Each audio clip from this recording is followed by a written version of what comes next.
It's shockingly common, as we've seen from this testimony, that for huge corporations to implement programs that amount to the kind of blatant racial quota setting that would make even Harvard University blush. These violations are advertised proudly. Executives in banking, technology, and consulting came forward in 2020 to promise to hire a concrete quota of 100,000 Black, Latino, and Asian workers in the next decade. Companies like Google and Adidas declared to the press that 30% of their new positions would be filled by Black or Latino workers by 2025. Using the EEOC's favorite tool, disparate impact, there can be no doubt then that the discrimination pendulum in America's biggest companies has swung past equality and meritocracy towards discriminating against employees who are white, male, or lack other favored characteristics. I want to start off by saying that I find that bigotry, transphobia, and our outright attacks on our LGBTQ+ community, these attacks that we've heard in this hearing today, are disgusting and unacceptable. Ms. Wiley, we've heard a lot of bigotry in this room today. Highly uncomfortable to sit here as one of these witnesses used their testimony time to, I guess, complain about the fact that maybe too many Black and brown people are getting jobs, is what that sounded like. It's amazing to me that just in a few years' time, it's now considered misinformation to talk about the Nazis in Ukraine. This is an extremely concerning situation. I don't think anyone in the United States government, Americans, do not support actual Nazis or white supremacists. I know I certainly do not. And I can't understand why in just a short amount of time, this information that our own American media frequently talked about is no longer talked about. Before I get into it, it's interesting to hear my colleague just now talk about disavowing white supremacists when in 2022, she spoke at an event led by white supremacist and white nationalist Nick Fuentes, and when asked about it, doubled down on it and said, we're gonna focus on people, not labels. So get out of here with that damn hypocrisy. And Dr. Snyder, I'm gonna give you some time to respond. First of all, I'd like to thank the representative from Georgia by making clear with her comments and with her person that any discussion of political warfare has to include Russia, Ukraine, and America. She's just demonstrated that point, I think, very powerfully. The fact of the matter is that Chairman Comer has a history of selective treatment of the facts presented to him that would really make any witness concerned about any kind of closed-door procedure or deposition. My amendment outlines how the chairman has misrepresented the mountain of bank records that show no wrongdoing, the fact that Chairman Comer has only released two of the 17 witness transcripts so far. We want him to release the transcripts. And we also know that the chairman has interviewed some of Hunter Biden's associates, and it seems that to the rest of America, and no dirt could be found, and because of that, they wanted to bury the truth. But the truth is out because the truth is that this has been a complete waste of time. Thank you, Mr. Chair. So this is the House Rules Manual, and at the start of Congress, the House approves the House rules. Every Republican member on this committee voted yes to it. On page 640, Rule 11, Clause 4B, it states that this committee, quote, may not be used for any partisan political campaign purpose, end quote. This hearing is in violation of the House rules that we all voted on, including the chair, including all the Republicans on the other side of the aisle. And all we've done in this hearing and over these hearings over this entire year is promote the Trump campaign. And so my question for the chairman or for any Republican is, how can we allow this hearing to continue when we are in direct violation of the House rules? It's about the Biden-Harris policy. That's what you say. You keep saying it's not about the campaign. It's not about the campaign. But Ms. Gunasekaran, during her brief, in their opening, said, quote, we are less than 2 months away from the election. Democrats are working overtime to rewrite the truth of the Biden-Harris admin. One of my colleagues put up a report card to make the point that Vice President Harris should not be elected. Another one of my colleagues literally asked the witness, quote, why should Harris get the job, end quote. And you expect us to believe that this hearing isn't about the campaign. This committee functions as an extension of the Trump campaign. First, we went after President Biden with a nonsense impeachment hearing. Then we went after his son. Now we're going after the vice president because she's the nominee. And my question is, Mr. Chairman, are we going after Tim Walz next week? Because I hear from my staff that you're planning a hearing on Governor Tim Walz, even though he's been governor for 5 years and his name hasn't been uttered in this room or in this committee until something happened recently. Oh, yes, he became the vice presidential nominee. Is he next? His son's going to jail. Oh, okay. I'm talking about Governor Tim Walz. Okay. Are we doing a hearing on him next week? I'll have to check the You'll calendar, have to check. but I'll Okay, let you well, know. we'll see what happens next week. Someone whose name has not been uttered in this committee, but now that he's the Democratic vice presidential nominee, we're going to do a hearing on him. A complete, blatant use Trump of is not official president. resources for a political campaign is what this committee has been. And anyone who's taking part in that should be ashamed of themselves. Regarding those folks that were held up by by Senator Tuberville, and the fact that they didn't complain, well, good for them. Because when we wear the uniform, yours is not to question why, yours is just to do and die. And we don't talk about political things because it is against the regulation. So they weren't doing anything grandiose. They were doing their duty as they should. And Tuberville was doing his duty as he should. The policies in the military regarding the subject at hand are wrong. And thank God somebody was willing to fight for them. I just want to point out to what my colleague just said, as it relates to members of the United States military whose promotions were being held up because of a senator who had problems from an ideological point of view with bodily autonomy, the message to them was, ours is not to reason why, but to do or die. But then to a gentleman here who did complain and fight, wrote a book about his issues, the message was completely different, which I think shows the hypocrisy in this room right now from the other side of the aisle. Every time American energy is on the upswing, this administration seems dead set on knocking it down, all in the name of climate change. And now they're banning LNG export permits. The U.S. produces energy cleaner and more reliable than any other nation. And like Ted Cruz said, what the president did is a giant middle finger to the state of Texas. And I would add a giant middle finger to my district, the southeast section of Texas. I rise today to express my frustration with the Republican obsession with LNG and fossil fuels. I commend the Biden administration on this decisive and very important step to fighting the climate crisis. Republicans have been making the same argument since the 90s, even as the realities of the argument has been changing. Green energy like wind, solar, hydro, they're no longer the future, they're the present. And they're now cost competitive with fossil fuels and continue to even become cheaper. Not to mention that they don't leave a lasting damage and impact to our planet that we will have to clean up later. LNG is dangerous, it's dirty, it leaves lasting environmental and health damage to the communities where it's produced. And I want to be even clearer, according to the Department of Energy, the more LNG that we export, the more expensive prices will be at the pump for gas, and our electricity bills will be even higher. Additionally, LNG, which is 90% methane, heats the atmosphere at 80 times the rate of carbon dioxide. And for my fellow Floridians, who we are having hotter and hotter summers and record heats, this means even hotter summers, even deadlier summers, and faster sea levels rising. LNG is a loser for our pockets, it's a loser for humanity, it's a loser for our communities, and it is killing us. And to hear my colleagues say that, oh, the president's pandering to the climate movement, two things. Number one, I can only hope and pray and fight to make sure that we build off of this victory to get to a clean future, green, clean future.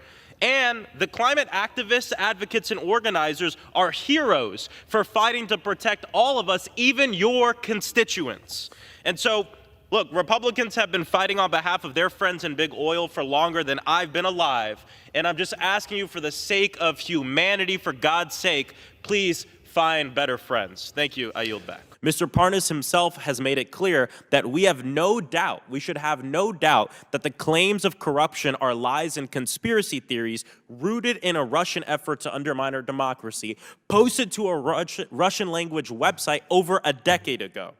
This is exactly what Putin wants. And over the years, Republicans have kept moving the goalpost. You just look at the past year, right? First it was a bribe. Then it was Burisma, nothing. Then it was Hunter Biden's laptop, nothing but some like nude pics that we keep seeing here. Then it was supposed money laundering scheme that turned out to be a family member making a couple of car payments. And now Republicans on this committee have left the pretense of a crime behind and are moving the goalpost to influence peddling, which sounds more like what former President Donald Trump did in his time in office. Collectively, American undocumented immigrants pay an estimated $11.64 billion in state and local taxes every single year. And the average undocumented immigrant has been living and contributing to the economic success of our country for between 10 and 14 years. These are folks who are literally putting more into our system than they're taking out, because they're undocumented. These are our friends, our family, teachers, substitute teachers, people who work in the medical field, people who work in hospitality, our neighbors, my family. Mr. Beer, how might white supremacist falsehoods about an invasion put immigrant communities in danger? Look, we talked about this before. We've seen the El Paso shooter manifesto, the Buffalo shooter. You go to Charlottesville, you saw what happened there. The Pittsburgh synagogue shooter. I mean, the number of crimes where now dozens of people have been murdered, it's astounding. They are saying what's motivating them. It's this idea that these people are invaders and therefore they can be responded to with military-style force.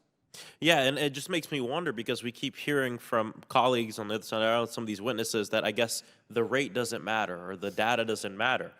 And what really matters are the families and the victims, which I 100% agree with, but then they completely disregard the families and victims of immigrant communities because of the hateful rhetoric that they are pushing. Thank you so much, Dr. Snyder. And, you know, this hearing was put together to talk about political warfare, and it's strange because a lot of my Republican colleagues seem to be pointing a lot of fingers, but not at Vladimir Putin and not holding him accountable. I mean, even top-ranking Republicans are having enough of it.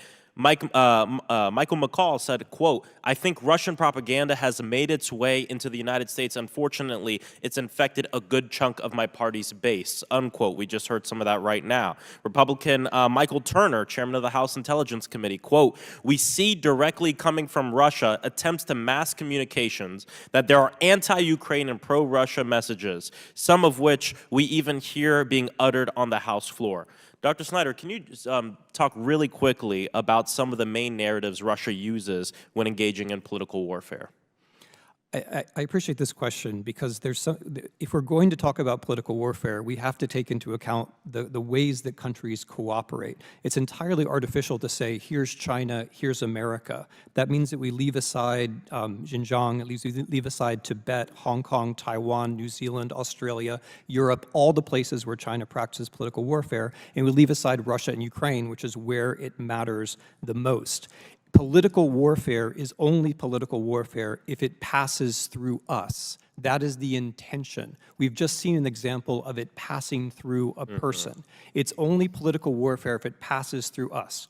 What the Russians and the Chinese imitating the Russians try to do is to convince us that our system is no better than theirs, there's no point in voting, and we should support, if we support anyone at all, the person who's most likely to bring our system down. That's the point. I really appreciate you bringing up the fact that it has to pass through us, because we just heard it here from my colleague, and here's another tweet from the same colleague saying, "Anyone who votes to fund Ukraine is funding the most corrupt money scheme of any foreign war in our country's history." And if you look at where this is from the Strategic Culture Foundation, an online journal run by a Russian intelligence service that has been sanctioned by the U.S. Treasury Department for election interference.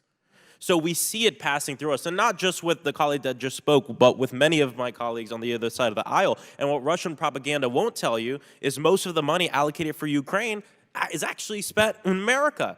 90% of it going to Americans. And so are these American companies that support Ukraine, are these allegations based on evidence, Dr. Snyder? And if not, where do these allegations against President Zelensky and his cabinet come from?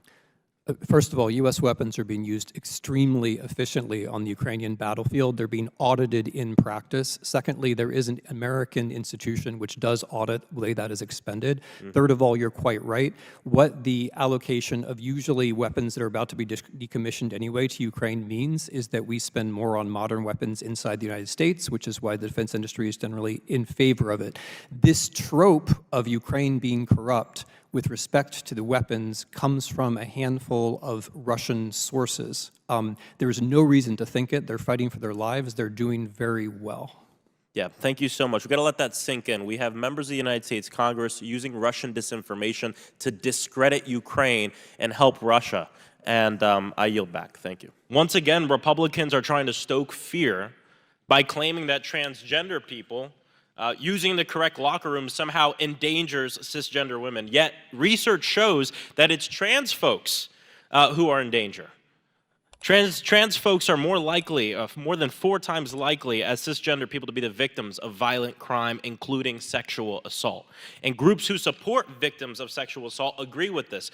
Bipartisan, nonpartisan groups, dozens of groups, including the National Alliance to End Sexual Violence. They signed a letter supporting full and equal access to locker rooms for trans folks. So I ask unanimous consent to enter this letter into the record, as well as a study by Williams Institute that shows the high rates of victimization for transgender individuals. Without objection, so ordered. I want to turn to the EEOC's final rule on how to implement Pregnant Workers Fairness Act, which, I'll remind my colleagues, passed the United States House of Representatives with over 300 votes, with over 200 co-sponsors, a bipartisan piece of legislation that my colleagues didn't have any problems with until they found out that maybe we can use it as a wedge issue to rev up some of our bigoted voters for the election this year. This important act requires employers to accommodate workers with limitations caused by pregnancy, childbirth, or medical conditions.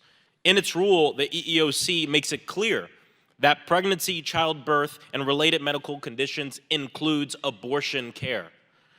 Ms. Wiley, my colleagues don't seem to understand why this is so important. Could you walk us through that and explain the potential consequences of undermining this important protection? Well, I think, Congressman, you just did. I think that is a perfect explanation about the importance of the rulemaking to protect people from discrimination. And here's one of the things that I want to appreciate Attorney General Rokita for, is the acknowledgement that it is the Supreme Court of the United States of America. In fact, a Neil Gorsuch opinion, a conservative justice, that found that Title VII's prohibition on sex discrimination also prohibits employers from firing an employee, quote, simply for being transgender, close quote.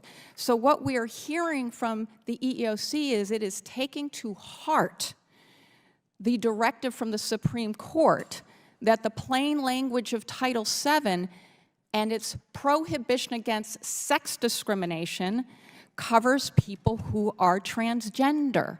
And by the way, and as we know with all civil rights laws, when we protect the most vulnerable, we protect everyone.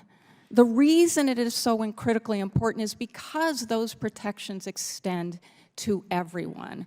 And we should remember that, because it's one of the greatest lessons that we have seen, and why we should absolutely refuse to allow fear-mongering about 1% of the U.S. population. The transgender community in the United States is 1% of the U.S. population. And so the idea that states and localities, 200 municipalities, 18 states that are already providing the protections against discrimination we are talking about, some of them for years have not seen the fear, the violence, any of the things that we're hearing today. And the reason we are hearing it is because there is not a fact-based disagreement, but an ideological one. And what we should be dealing with is facts, because everyone is protected by our civil rights laws, everyone. And it is the facts that ensure we're protecting the most vulnerable. Thank you so much, Ms. Wiley. I don't have much time left to get to my other questions, but I just wanted to let you keep talking because I agree with everything that you just said. And it's just a shame to sit in these hearings watching my colleagues attack programs that also are designed to help veterans. So to attack these programs is to attack what I consider true patriotism, which is more than a bald eagle, beer, and flag. It's about loving the people who live in the country, no matter who they are. Thank you. I yield back. Chair recognizes Mr. Biggs from Arizona. Mr. Frost is recognized for 5 minutes to explain his amendment. Thank you, Mr. Chair. I'm offering an amendment to this misguided resolution that would essentially work to take out the lies and the smoke and mirrors and insert the truth of the matter before us. My amendment outlines how last month Chairman Comer tried to push this fake impeachment by selectively talking about a truck that President Biden initially made payments on while he was still a private citizen that his son, Hunter Biden, later paid him back for. The month before, Chairman Comer selectively released just a one-page of a 4-page email chain to falsely claim that regulators were concerned that Hunter Biden was money laundering when that wasn't true. What the chairman selectively forgot to share is that the other 3 pages of the email directly contradicted his claims. Regulators explicitly stated that the transactions were reasonably and consistent with the business profile, and that's a quote, and that the entity was transparent. And it doesn't stop there. Republican claims all throughout this case barely hold up to the slightest bit of scrutiny. And it's not just me saying that. We've heard it on Fox News. We've heard it from the Wall Street Journal, the Washington Post, CNN, and others who have been investigating the chairman's false claims of evidence against President Biden. And once again, it's been said time and time again, Hunter Biden took us up on the offer of sitting in that chair in this committee and publicly answering questions so that way the public can see it and so that way he doesn't have his words misrepresented in a closed-door deposition. And what this works to do is give the entire story. If you're going to vote to hold him in contempt, at least vote yes on this amendment so we can include the full story in this piece of legislation. It is the fear of the truth that has stopped the chairman from accepting Hunter Biden's offer to testify publicly, and my amendment essentially lays it all out on the table. I urge adoption of my amendment, and then let's move on and do the real work of the American people, especially in these difficult times. I yield back. Does any other member wish to speak? Mr. Chairman, I have a parliamentary inquiry. Chair recognizes Mr. Donald. Thank you, Mr. Chairman. So since Republican politicians have no plan to address the real issues of this country, low wages, high prices, etc., their leaders at the highest levels have dipped into the fascist playbook to blame communities and to blame minorities and to blame immigrants for the issues that Americans are facing. And these days, the more fear you can stoke, the better. I mean, one of my colleagues, Marjorie Taylor Greene, has called immigrants terrorists.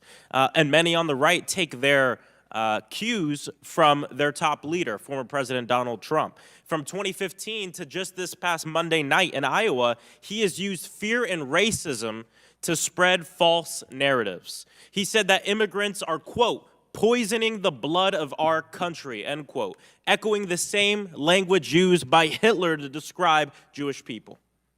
Mr. Beer, why is it grossly incorrect to paint immigrants as criminals, and why is this rhetoric not only false, but dangerous? Look, U.S. Census Bureau data is quite clear. Immigrants are about half as likely to be incarcerated in the United States as others. If you look at the illegal immigrant population as we have at the Cato Institute, it's, again, it's about 30% less. And that includes all the people that we're putting in cages just because they're immigrants. So it's not true that they're more likely to end up in our criminal justice system, burdening our courts and our police.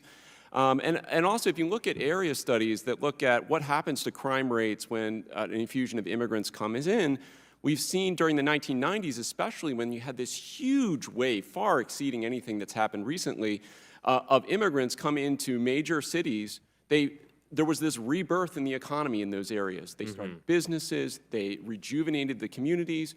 filled vacant housing, and that brought crime rates down as well. So there are multiple mechanisms by which immigrants reduce crime and make for a more secure community. Of course, thank you. Mr. Beer, are you familiar with stochastic terrorism? Stochastic terrorism is to provoke random acts of ideological motivated violence that are statistically predictable. Last year, a gunman murdered 23 people and injured another 22 in El Paso, Texas, using the same rhetoric of invasion and the great replacement theory that we hear from Donald Trump and many leaders on the right. Mr. Beer, what's the point of stoking this type of hate towards immigrants? Look, there's only two reasons why you use the word invasion. The first is you want to justify violence against them. Otherwise, you'd say it's a violation of the law, it's illegal, you want a law enforcement response. Invasion calls for a military violent response to these people. The second reason is to invoke invasion under the constitutional clauses in which that is used. There's two. One, states can respond to an invasion unilaterally. We know what an invasion under the Constitution means. James Madison said an invasion is an act of war. So we know what a real invasion is. We know the difference between people coming to serve us and work for us versus an act of war. So this language fuels a lot of these hateful, violent acts we've seen. Oh, absolutely.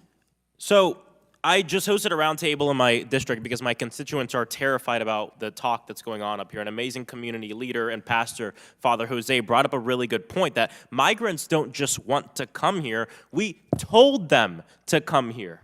And Mr. Beer, the Statue of Liberty, situated next to Ellis Island, an iconic American symbol, reads, "Give me your tired, your poor, your huddled masses yearning to breathe free. The wretched refuse of your teeming shore. Send these, the homeless, tepid tossed to me. I lift my lamp beside the golden door." As Americans, we must reject hypocrisy and lead with love. And as long as Republican officials are more interested in peddling hate, the solutions and to fixing this problem in our immigration system will only get worse. Thank you. I yield back. Thank you, Mr. Chair. The claims made against the President of the United States have been so completely proven to be lies that even House Republicans now are admitting that it's time to close this case. Mr. Parnas, I have a few questions for you in limited time, so I really want to try to get through these. And I just want everybody to know, especially people watching at home, that you're like one of the most credible witnesses that we've had throughout this entire impeachment inquiry. First off, I just want folks to know, for people who aren't familiar, can you tell me who you were working for between 2018 and 2019? Rudy Giuliani and Donald J. Trump. And to be clear, did you answered to Rudy Giuliani? Yes. You answered to Donald Trump? Yes. Directly? Directly to Rudy Giuliani. Yeah. When former President Trump and Rudy Giuliani flew you to Ukraine to look for corruption on the part of President Biden, did you find any? No. And following your Ukraine trip, Senate Republicans, Senator Grassley and Johnson, released their Burisma report, which the New York Times concluded was, quote, unproven allegations that echo an active Russian disinformation campaign, end quote. Mr. Parnas, are the unproven allegations that are at the heart of the Republican report the same fabricated claims that Donald Trump and Rudy Giuliani sent you to Ukraine to go dig up? Yes. Last summer, you wrote a letter to Congress noting that when the media started to get tired of the smoke screens and using this, one of the authors of the Republican Burisma report would be your, quote, guy in the Senate to push all the information, end quote. What did you mean by that? Senator Ron Johnson was our guy in the Senate. It was told to me that when we push the information, he's going to push it in the halls of Congress.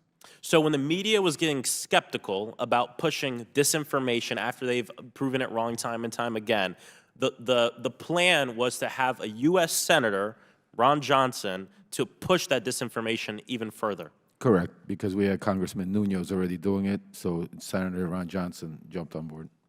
This Congress, both Chairman Comer and Chairman Jordan, have centered this entire sham impeachment hearing on an FBI tip sheet. This tip sheet made wild claims about bribery that didn't even come close to being backed up. And in fact, it's all being proved to be one big lie. Mr. Parnas, is the allegation in the FBI tip sheet based on the same fabricated claims that Donald Trump and Rudy Giuliani flew you to Ukraine to dig up? Yes. I also want to make it clear that the informant allegedly behind this tip sheet is facing criminal charges for lying about the Biden family and was a known fraud for years before that. The same fabricated claim kept popping up and getting smacked down over and over again. In fact, our colleagues at the Foreign Affairs Committee did some amazing work on this investigation and found that this lie dates back to December 2015, almost 10 years ago. Do you happen to know the article that I'm referring to? I don't know the exact article, but I do know that the slide has started way back in 2015. Started about 10 years ago. It was an article entitled, quote, "The Ukrainian Scam of the Biden Family," end quote. And it was posted to a Russian language media website registered in a city in Russian-occupied Crimea. Mr. Parnas, do you have any doubt that this fabrication claim, the claim that Donald Trump and Rudy Giuliani sent you to Ukraine to try to dig up more information on, is part of Russian propaganda and an effort to destabilize Ukraine and undermine our democracy? As I said here today, I have zero doubt that Russia's involved. This is a Russian campaign to interfere in our elections. Thank you. I appreciate it. I appreciate it from someone with firsthand experience. Look, to recap, there's no evidence that support allegations that President Biden engaged in corruption in Ukraine. We know this. We've been laughing a lot about this, calling it theater and a sham, which it is. But I also want to bring up that this is really serious. Yes. I mean, we have members of Congress and this committee using Russian propaganda meant to undermine our democracy, to undermine our president. It's not just theater or laughable, but it's a betrayal of our democracy. It is very serious, Congressman. Yes. Chair, I yield back. time's expired. Chair recognizes Ms. Boebert from Colorado for 5 minutes. Thank you, Mr. Chair. Since the beginning of his campaign for president, Donald Trump in 2015 has been consistently propagating hateful, extremist rhetoric about immigrants, including falsehoods depicting all Mexican immigrants as criminals, as drug dealers, and as rapists.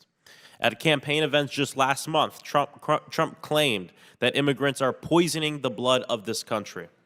The Republican witnesses here today are the latest in a line of people spreading racist, far-right fiction in an attempt to dehumanize immigrants.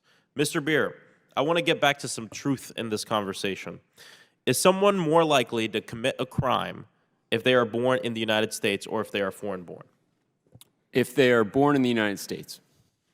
And you wrote in a Time article that I have right here, quote, "No matter how researchers slice the data, through the numbers show that immigrants commit fewer crimes than native-born Americans. But that's not good enough for Trump followers. They firmly believe that immigrants make America less safe. What the anti-immigration crowd needs to understand is that not only are immigrants less likely to commit crimes than native-born Americans, but they also protect us from crime in several ways," end quote.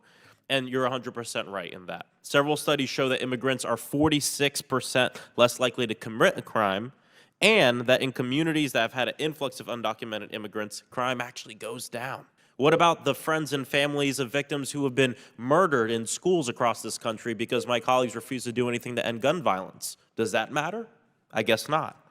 We've already seen how this hateful anti-immigrant rhetoric has been taken up by bad actors to justify horrific violence against everyday Americans. And for example, when a gunman walked into a Walmart store, killing 23 people and injuring another 22. Almost exactly a year ago, Oversight Committee Democrats called on Chairman Comer and every Oversight Republican to condemn this rhetoric. Mr. Chair, I ask unanimous consent to enter into the record a letter dated March 6, 2023 from Ranking Member Raskin to Chairman Comer, yet again inviting you to condemn white nationalism and white supremacy in all forms, including the Great Replacement theory. Without objection. Not only have my Republican colleagues refused to condemn this extreme rhetoric, but they've also invited witnesses here who keep pushing it. I mean, we have Mr. Chapman, a sheriff, who should really be focused on the real causes of crime and violence. Under his watch, gun-related injuries surged by 57% in 2021. Mr. Chapman, I have one simple question for you. Do you know who your county sheriff's office pays to do the firearm disposal and how much you pay them for your firearms disposal? I would argue the statistics that you just mentioned about our... That's not the question I asked, Sheriff. I just want to know... I think it's important to correct the record. I'd like to know who your office pays for firearm disposal and how much you pay them. Our firearms are handled by our firearms unit, and any disposal will come under them. Okay, gotcha. Many law enforcement agencies contract with disposal companies, and something that is of grave concern to me is that a lot of these companies are not doing what they've promised, and they're not destroying firearms, and we're seeing these firearms being put back on the streets, which is why I introduced my bill, Destroy Zombie Guns Act, which would make serious reforms to help keep all Americans safer. I implore my colleagues on this committee to co-sponsor the bill and to join me in fighting for real positive change for public safety for all people. Thank you. I yield back.